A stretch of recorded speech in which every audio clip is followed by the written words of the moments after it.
Welcome to Rock Solid Radio. This is Merle Hutchinson alongside of my lovely wife, Linda. How are you doing today, Linda? I'm a little tired. You look a little tired. What in the heck's going on? I didn't get great sleep last night. Did I keep you awake? Well, was it for me punching and kicking like I have? Not last night, but you have done that. You've been swinging at me and kicking at me. I make sure both eyes are closed and I just You have pop. these nightmares where you're like taking out the enemy, and I happen to be the one laying next to you, so I get it. But no, it wasn't you last night. I was just dreaming. My head was full, and I could not sleep. Going camping somewhere or something like that. Maybe. Yeah. Well, I'm sorry about your sleep deprivation, but I have some caffeine. Not that I don't want to have any no sympathy, but we got a show to do. I know, right? but that does kind of work, right? It does. It actually kind of leads exactly into what we're going to talk about. Recently, we received a question. You want to kind of go over the question that we received? Yeah, this may be from you, or could have been written by you, but it says, I have a 5-year-old that just started kindergarten. Welcome to the school world. Every night's a battle to get him to go to bed. My husband and I don't agree on how much we should force the issue and demand our child to go to bed. My husband says we should be strict and put him to bed at 8. And if he cries, we should let him cry it out. I agree bedtime is important, but our son has cried and came out of the room for hours after we put him to bed. It's exhausting for us. My husband gets mad and then he goes in the other room to watch TV, and I find myself on my couch with my son. We need help. What should we do?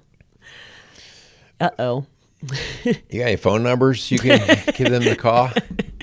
Oh, wow. So here comes the reality check, right? Like you said, the school year is starting. All summer long, we kind of did our own thing, and that was fun. It wasn't a big deal. Who cares? And now we're trying to get established into some routines. To reel it back in, right? Yeah. Well, that is a great show. But as I sit there and think about that, like I could... we just finished our toolbox series, and we talked about all of these different little scenarios that we've gotten a lot of comments and responses on. Lots of stuff in the toolbox. Yeah. So if you haven't checked it out, you need to go back the last month and just check out those stories. Yeah. So this is not actually part of the toolbox series, but it actually could be. It really plays into like, well, how do you specifically deal with some of these situations? And I think you should be that 5-year-old little boy screaming and crying. You could have done a great job at that. We missed it. Like you were the natural whiner. I would have been very natural at kicking and screaming about the bedtime. I had one woman that told me that she took that video on the screaming kids on the shoes. Actually, it was a screaming parent in the shoes. And she showed it to some kiddos, her grandkids. Her grandkids. And she's like, that's you. And so I don't think they liked it very much. And the kid said, that's you. Probably. So. All right. Well, let's get into talking a little bit about how we can help you parents out there, not just with bedtime. We're actually going to probably trickle right out of the bedtime thing and get into some other areas, because really bedtime is just another time. It's a symptom of how things are running in the house. So mealtime, car time. Yeah. And really, if you apply what we're going to talk about today, again, there's not a one method fix everything kind of thing. Every kid's got their own situation. We have our own personalities.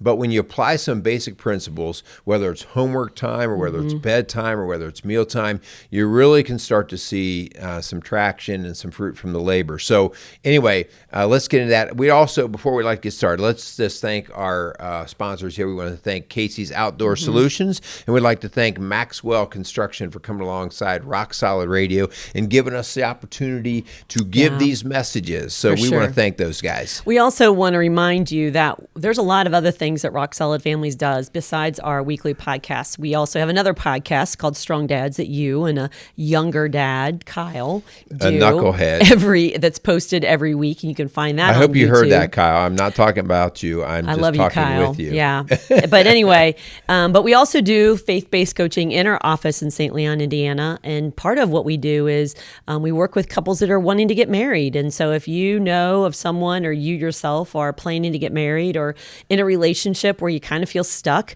there is some great resources out there when we can get together with you. And so we do premarital counseling, we do marriage counseling or coaching.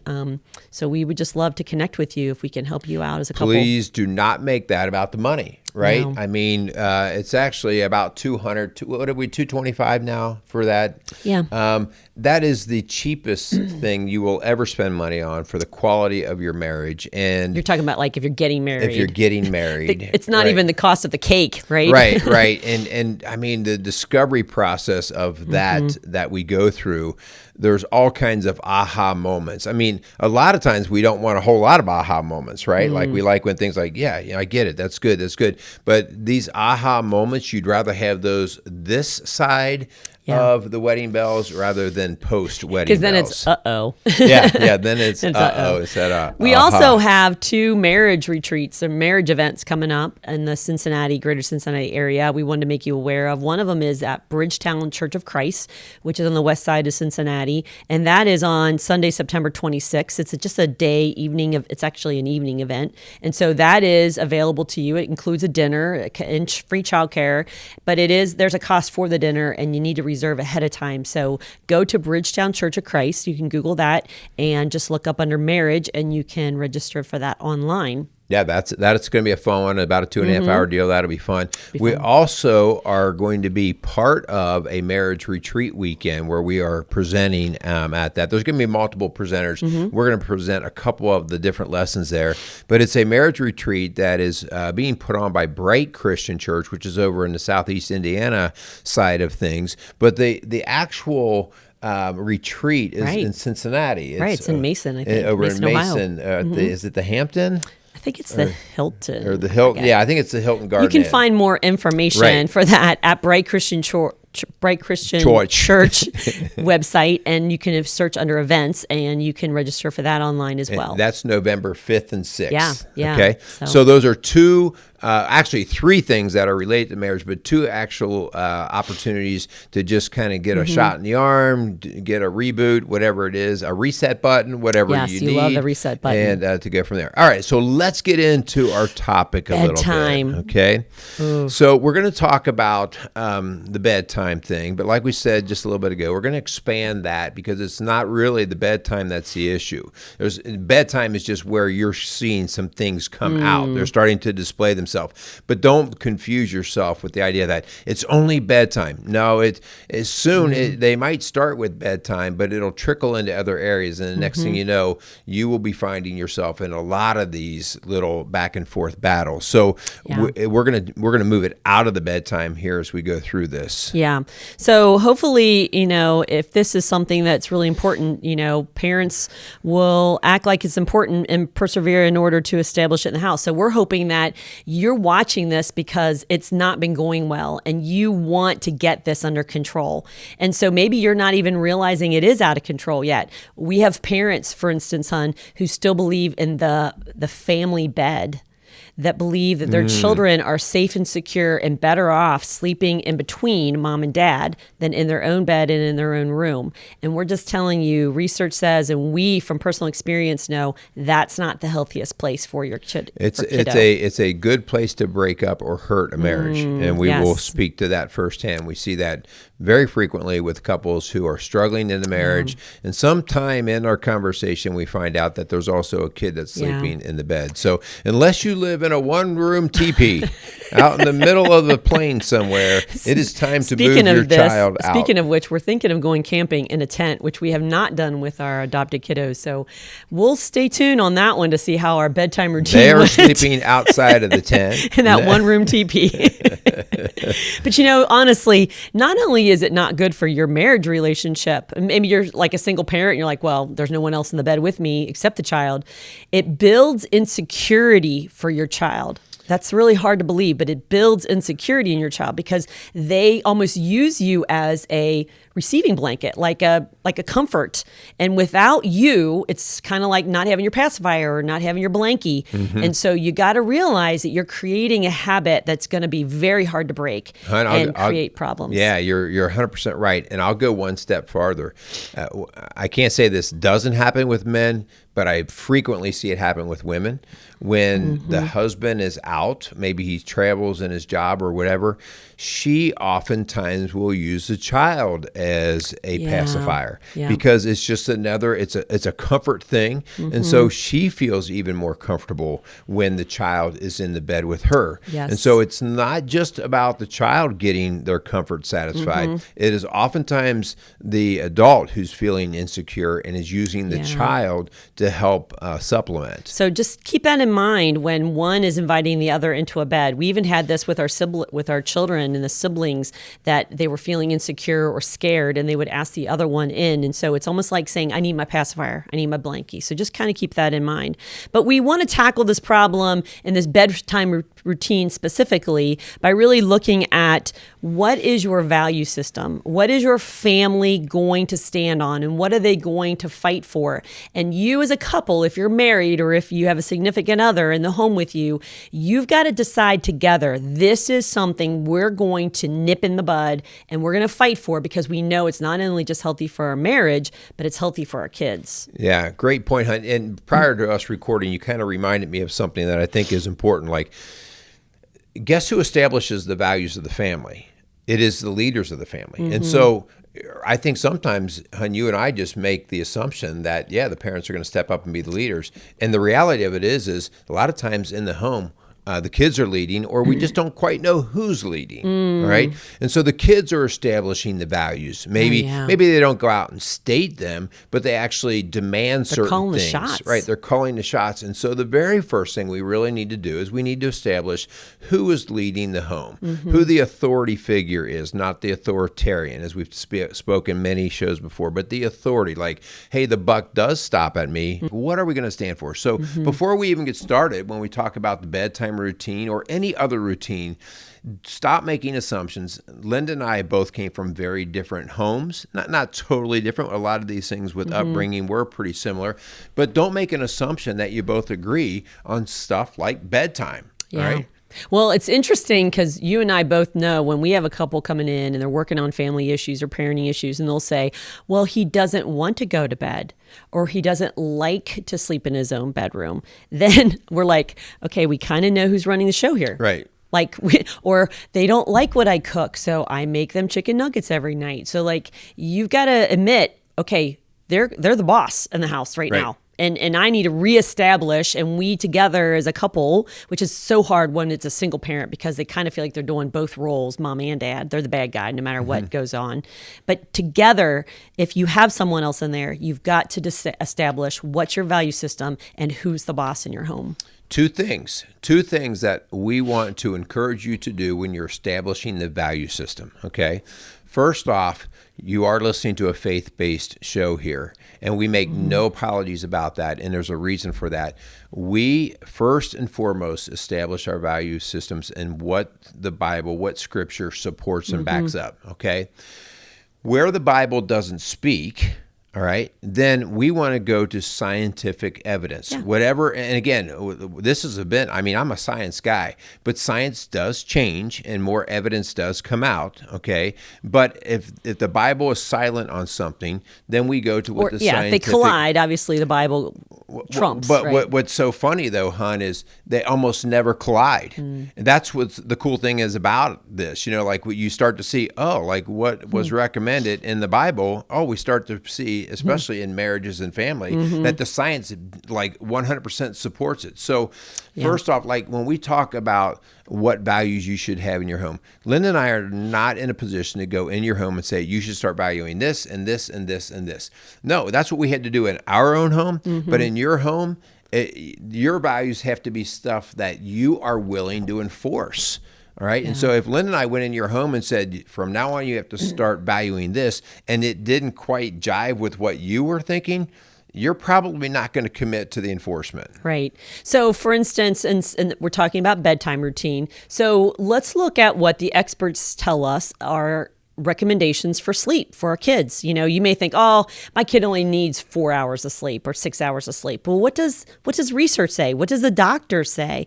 And so you can Google that really simple. We actually did that, and how much sleep kids need. And we can even put that chart up on our thing. But, definitely depending on their age, including naps, little guys need 12 to 16 hours of sleep. And that's So this is from the American Academy of Pediatrics. Yeah. And so this is like for the total of the day. Right. So in a 24-hour period. So this is talking about the number of naps we have, any other thing. So we accumulate that together. And just like you said, the little guys 4 to 12 months are looking at 12 to 16 hours. Yeah. Okay. Yeah. As we move on, 1 year to 2 years, these guys are looking at 11 to 14 hours. I'd love to have that. I not a want to toddler be anymore. a toddler. Yeah. Right? Preschoolers 10 to 13 hours. Okay. And that includes if they take a nap, like after school or before they. Right. But here's kind of, we're getting into school age, 6 to 12 years old. We're still looking at these kids getting 9 to 12 hours. Now, remember, at this age, there's a very good chance they're not getting naps anymore. Right. All right. So now we're talking a 9 to 12 hour 9 to stretch. 12 hours. Okay. And so the idea that your kid goes to bed at 11 o'clock at night, you are totally messing with their health. Yes. Okay. And this is not stated anywhere in the Bible. This is through what we have managed to test over many years. And so that's how at least we would help coach and advise people. Okay. Yeah, and if you have a teenager who believes that they're invincible and they could stay up all night and go all day, it doesn't work. And so sleep deprivation is a real thing, and it's very tightly connected to anxiety and depression. Can you hear that? Which is, by the way, on the rise. So 8 to 10 hours is recommended for kids 13 to 18 years old. 8 to 10 hours. Think about that. Are your teenagers getting 8 to 10 hours? And if they have a phone in their room, can I just tell you, they're not getting 8 to 10 hours. Right. They put it over there and they keep it out. Right. I'm sorry. They're not. It has notifications popping up, and they get up after they can't sleep for a little while, and you don't know what they're doing while. That's why our kiddos, their phones sleep in our room, in our bathroom, actually. So they're not even next to our bed. Yeah, I don't want to hear that stupid thing buzzing all night Yeah. because you can hear the stupid thing buzzing all night. Yeah. That tells you that their friends are doing Yeah, all of they're these up. other social media things. Yeah. And if it were in their room, it would be buzzing and waking up our Yes, kids. yes, And of course, our yeah. kids might be right in there chiming in. So first things first is together or apart. If you're a single parent, you got to decide how much time does our kiddos need to go to bed, or how much time do they need to Right. sleep? I should say. What's their bedtime? You've got to decide, and then you got to agree. We're going to enforce this, and we're going to support each other in this effort. All right. Yeah. Number one. Excellent point. So the next point, and this is even for us adults, and there's more and more sleep studies on this, is the whole idea of the sleep routine, Yep. the bedtime routine. Sometimes we talk about sleep hygiene, like in other words, what you're actually doing to prepare. Sleep hygiene? Absolutely, sleep hygiene. Look it up, check it out, right? And so that whole idea that you especially with little kids who do not have a concept of time, like they can't look at the clock and say it's 8 o'clock, all right? But they know when certain things start to happen Yeah. that we are now triggered into the next phase Yes. or the routine prior. Yes. Okay. So Yep. this is so important, hon, because now we see so many parents, whether it's a single mom or it's mom and dad have late nights and they're back and forth working, that it's like whenever they walk in the house, they go, it's bedtime. All right. And the kid is like, What? Yeah. What do you mean? Like, Yeah. I was just watching my favorite TV show. Yeah. Okay. Yeah. So we have to establish a regular routine. There are opportunities for breaks. So maybe you take that Saturday night or that Friday night and you go, hey, tonight we're going to do a little different. We're going to do some popcorn. and watch a We're going to movie. stay up Yeah. till 10 o'clock Yeah. or whatever. Whoa, 10 o'clock. Okay. But the rest of the days, it is important to get their cycle ingrained and moving if we don't want to fight this all the time. Okay. So can I just tell you, for those who have not been watching Rock Solid Radio, we have 5 children. 2 of them are adults and married, and we have grandchildren, but we have 3 children who we adopted 6 years ago almost. When they came into our home, they had been in 5 foster homes in 5 years, and their whole life had been disrupted, and nothing was secure and safe in their world. And so this routine of this bedtime was so critical for them. And hun, they were so hungry for it. Right. When we established that there was a snack time from this time to this time, maybe 7:30 to 8. And then at 8 o'clock was showers, okay? And from 8 to 8:30, we are showering. And then at 8:30, we're reading a book, we're doing our prayers. And by 9 o'clock or 8:30, whatever, depending on how old they were, that was bedtime. And Right. I'm telling you, they felt that security. It was almost like we were wrapping them up in a safety blanket. And that was something that to this day, and they're teenagers now, they still crave. Right. They crave going in and getting that shower. They crave that snack time. They crave that. And really, they need that. If you want to reduce anxiety in your kid, make as many things in your environment predictable. Yes. All right. There are plenty of other things that you can allow your kid to not have as predictable and learn to problem solve on the fly. Okay. But a lot of these things that are daily, that's not where we need to spend our time figuring out and wrestling whether we know how to do it or not. So these are the things we want to establish, set routines, and that just creates security. And what is interesting is all of our kids have gone to that point where they actually there's no such thing as us really saying Enforcing you need to it. go to bed now. Right. Because they do it. That's their pattern. That's like, oh, I'm getting kind of tired. It's about that time. Okay. And we don't have to run a watch on them going, okay, it's this time. Because that is what their body is now comfortable with. And we've said it on other shows before. Consistency leads to security. Right. And vice versa. Inconsistency leads to insecurity. So in this world of insecurity right now, where anxiety is off the chart, can you help your kiddos by just bringing it in and giving them something they can count on and have as predictable in their schedule? That's what they need. Okay. Next, what's next? Yeah, so once we've lined out this routine, we get our kids used to that, but we also want to tell our kids what they can expect from us and what we need to expect from them. So even when they're little kids, they're 2 and 3 years old, okay?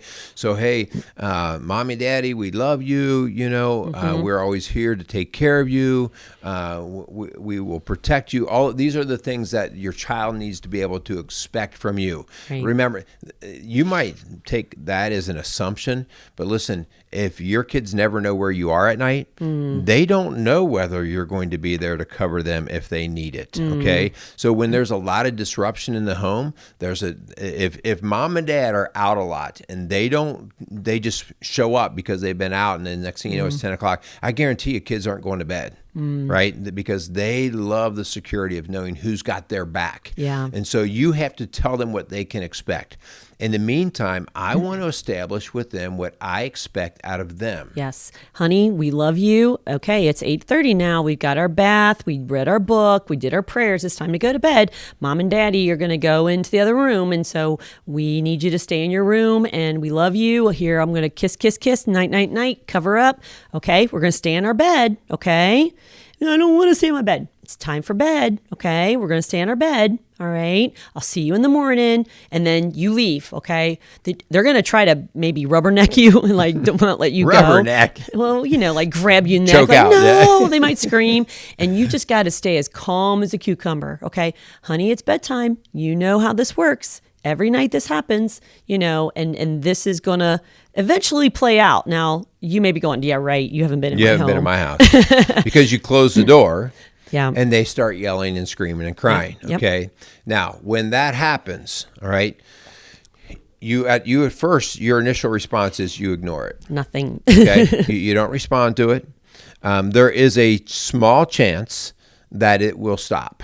All right. Initially, there's a small chance. So I'm not going to try to fake you out and lead you to believe that. Especially if it's their first time trying to do this. Right. Yeah. So they are like, oh, this is freaking me out. They're scared to death or whatever, or they just want your attention. Okay. But you're going to ignore it. All right. If it goes silent, great. And, I always, we are working under a responsibility and safety protocol. And today it's easier than ever because most of you out there probably either have a sound, audio monitor or video monitor. So you can actually step 2 feet out of the room and you can actually see whether their safety is at risk or anything like that. So we are not talking about ignoring things that are dangerous. Right, if their head's stuck in between the right, suck it up, big boy. You'll get out in the morning. I don't know why you're crying. Your head's stuck in the bed. Yeah. So we are going to ignore. All right. But if it continues, and it's bloodthirsty cries, and you're probably the one listening to this because you're like, I'm about ready to lose my mind. Please get to the point. This is where I'm waiting. Because this is what I'm looking for. You gently, quickly, quietly go in without stimulating, without turning on the light, without making a lot of noise. You go in and you shh them. You're going to be okay. What's wrong? I'm scared of the dark. I see a shadow. Okay, well then maybe turn on the closet light. Or if they need to go to the bathroom or if they need to get a drink. There's a million and one excuses. We've heard them all. And so you take care of the need, right? And then you're quietly, okay, it's time for bed. Do not give them a ton of attention. Do not let them go watch TV with you or lay in your bed. Do not lay down in bed with them. Do not lay down in bed with them. Anything you do that makes them feel like, aha, I got them. You're never going to get past this hump. Okay. You have got to dismantle it. It's almost like you're throwing water on the fire. Okay. And so you do walk out. Yes. And even if you have to peel them off of you, you're okay. Yeah. And they may follow you. We actually had to put a gate up in our little boys. We had the door open because we didn't want to lock the door and lock them in, but we had to open the door and we had to put a gate. And we had a child who literally fell asleep at the gate. He would hop out of his little toddler bed because he finally... And then he got to the age where he could flip over the gate. And we were in a 2-story house. Right. So we had put another gate at the top of the steps. So these are part of it. But this next time when you walk out, you're going to, before you walk out, you're going to say, now I'm not coming back in. Everything's okay. You're safe. I can monitor you, whether they are old enough to understand that you have a video monitor. I'm watching you. You are safe. You're okay. We're not coming back out. Okay. At that point, we walk out.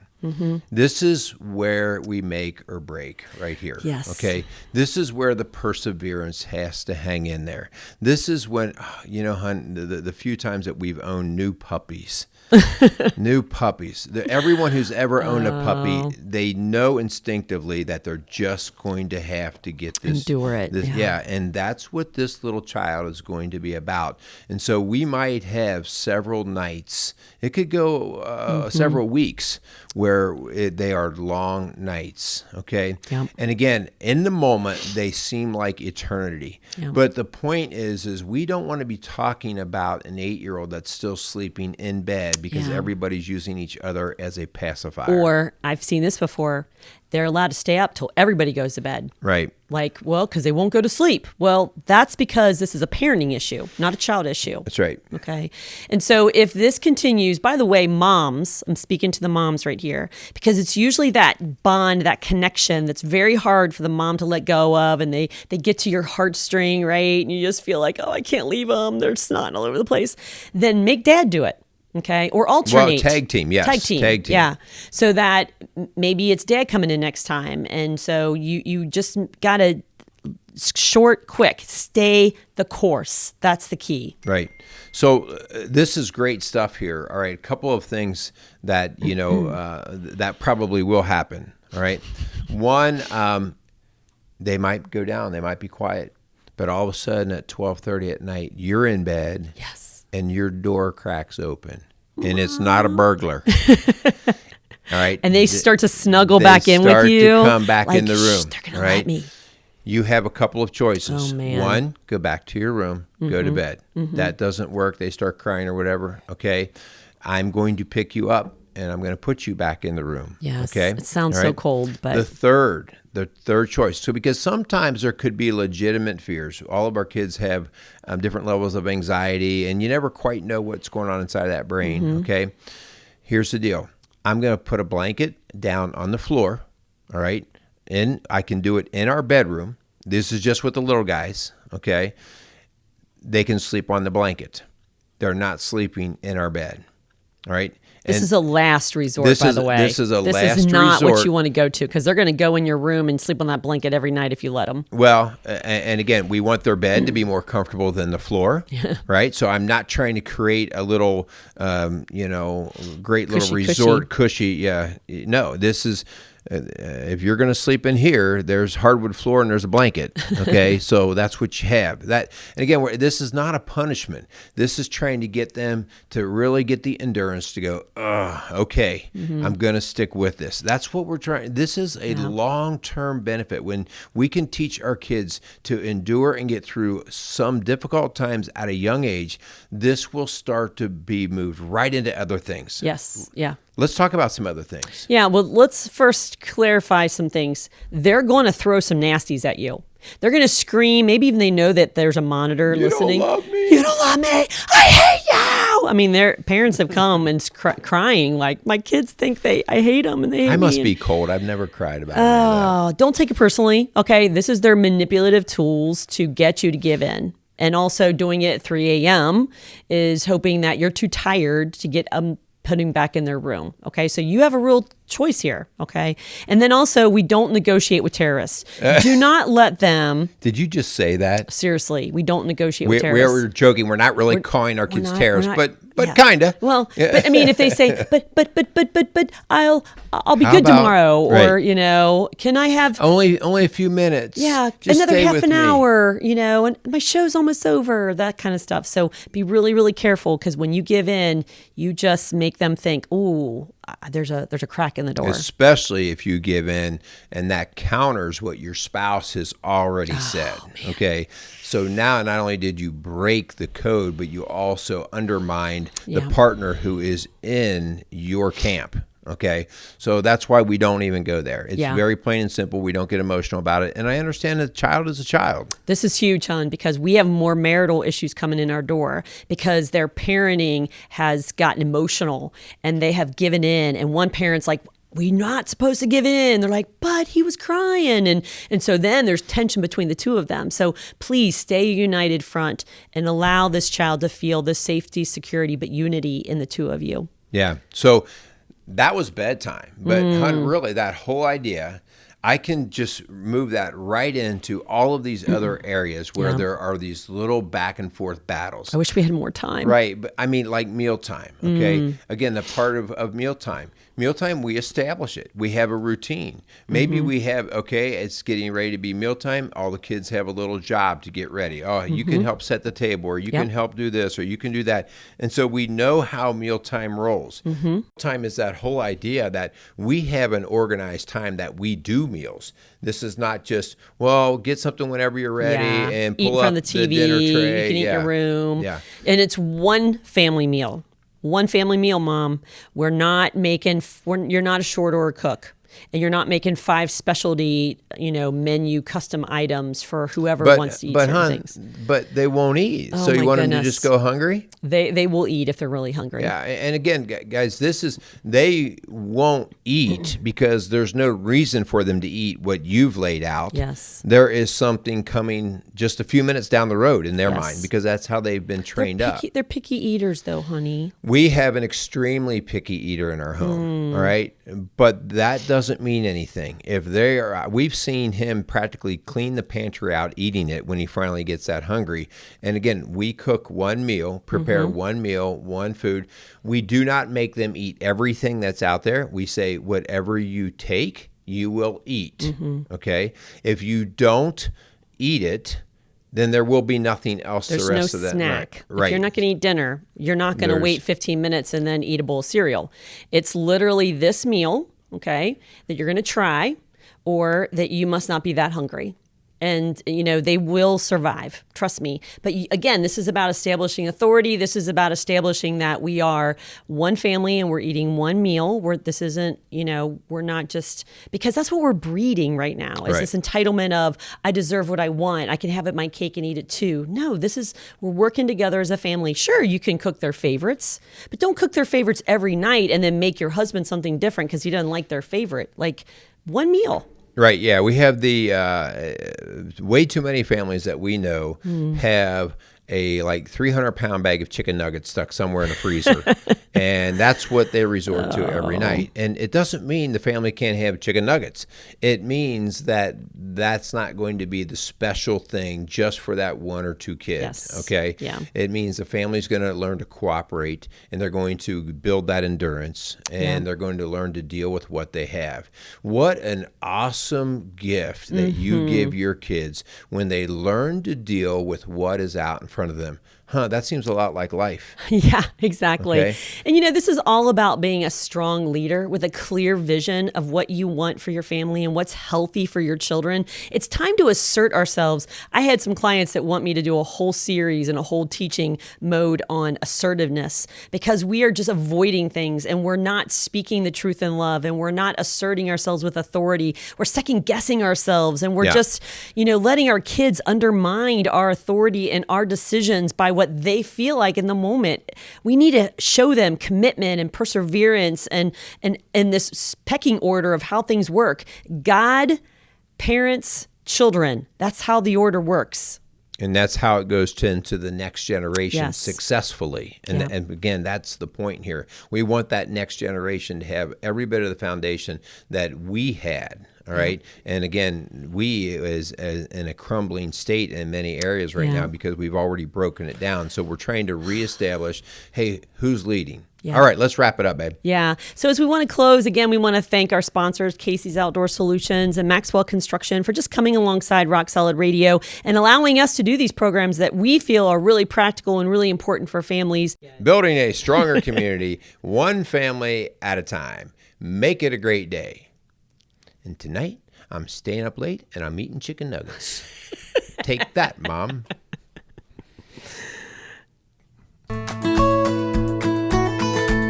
Rock Solid Radio wants to thank Casey's Outdoor Solutions. Casey's is a premier garden center and gift shop located in Lawrenceburg, Indiana. They offer a wide selection of high-quality plants, landscaping materials, and home decor. They do amazing high-quality work and can help you transform your indoor and outdoor living spaces into something beautiful. So stop by Casey's Outdoor Solutions today and let them know you appreciate their support for Rock Solid Radio.